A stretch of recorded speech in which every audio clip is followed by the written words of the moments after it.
Hello friends, எல்லாத்துக்கும் வணக்கம். குழி பணியாரம் செய்யறதுக்கு எந்த அளவுகளோட அரிசி ஊற வச்சு அரைச்சி எடுத்து வைக்கிறதுன்னு பார்க்கலாம். வாங்க வீடியோக்குள்ள போகலாம். நான் இந்த டம்ளரால் 2 டம்ளர் புழுங்கல் அரிசி, இட்லி அரிசி, சாப்பாட்டு அரிசி எது வேணுனாலும் எடுத்துக்கலாம். 2 டம்ளர் புழுங்கல் அரிசி, 1 டம்ளர் பச்சரிசி எடுத்து கழுவி ஊற வச்சிடணும். அதே போல் இந்த டம்ளராலேயே அரை டம்ளர் உளுந்து 2 ஸ்பூன் ஜவ்வரிசி எந்த ஜவ்வரிசி, மாவு ஜவ்வரிசி கிடைச்சாலும் நீங்கள் எடுத்துக்கோங்க. 2 ஸ்பூன் ஜவ்வரிசி, 1 டீஸ்பூன் வெந்தயம். இது ரெண்டையும் இந்த ஜவ்வரிசியை அரிசியோட சேர்த்துருங்க. ஏன்னா அரிசி ஊற வச்சு 2 மணி நேரம் 2.5 மணி நேரம் கழிச்சு கூட நம்ம உளுந்த ஊற வச்சுக்கலாம். அதனால இந்த ஜவ்வரிசி அதிக நேரம் ஊறும் அப்படிங்கிறதுக்காக அரிசியோட சேர்த்துருக்கேங்க. வெந்தயத்தை உளுந்தோட சேர்த்து ரெண்டையும் நல்லா ஊறுன பின்னாடி அரைச்சி நான் எடுத்து வச்சிருக்கேன். பாருங்க, இந்த அளவு தெரியணுங்கிறதுக்காக இதை நான் எடுத்து வச்சேன். அரைச்சி கல்லுப்பு போட்டு நல்லா கை வச்சு நல்லா கலந்து வச்சுருக்கேன். இது நல்லா புளிக்கட்டும். ஒரு 5-6 மணி நேரம் புளிக்கணும். காலையில் ஆட்டினீங்கன்னா ஈவினிங் செஞ்சுக்கலாம், நைட்டு கூட செஞ்சுக்கலாம். நைட் ஆட்டி வச்சா காலையில் செஞ்சுக்கலாம். அது மாதிரி பார்த்துக்கோங்க. ஒரு தட்டு போட்டு மூடி வச்சிடலாம். நல்லா புளிக்கட்டும். புளிச்ச பின்னாடி எடுத்து செய்யலாம்.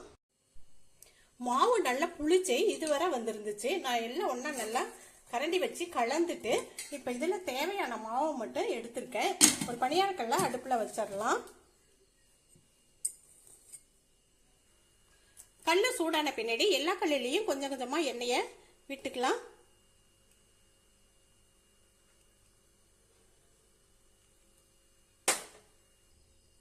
எண்ணெயும் சூடாயிருச்சு.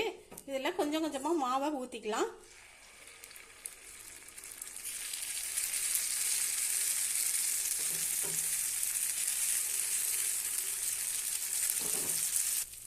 எல்லா குழியிலையும் ஊற்றியாச்சு. வேகட்டும். ஒரு சைடு, இன்னொரு சைடு திருப்பி போட்டுக்கலாம். வெந்துருச்சு. நம்ம இப்போ இதைய திருப்பி போட்டுடலாம். பாருங்க எப்படி நல்லா புசு புசுன்னு வந்திருக்கு.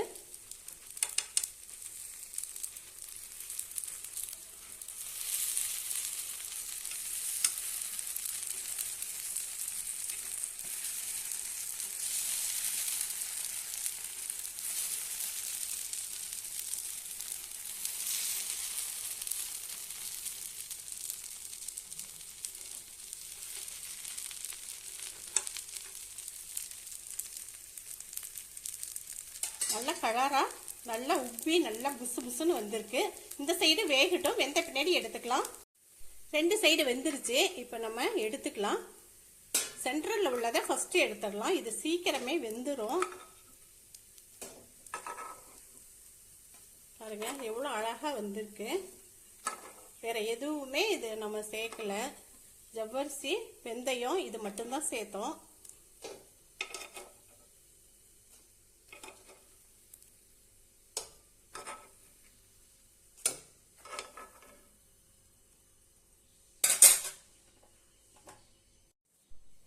ஒரு தடவை இது மாதிரி ஜவ்வரிசி வெந்தயம் போட்டு செஞ்சு பாருங்க.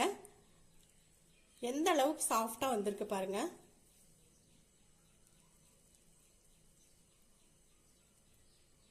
எவ்வளவு சூப்பரா வந்திருக்கு பாருங்க. மேல நல்ல மொறுமொறுன்னு, உள்ள அந்த அளவுக்கு சாஃப்டா இருக்கு. இந்த வீடியோ பிடிச்சிருந்துச்சுன்னா லைக் பண்ணுங்க, ஷேர் பண்ணுங்க, சப்ஸ்கிரைப் பண்ணுங்க. நன்றி.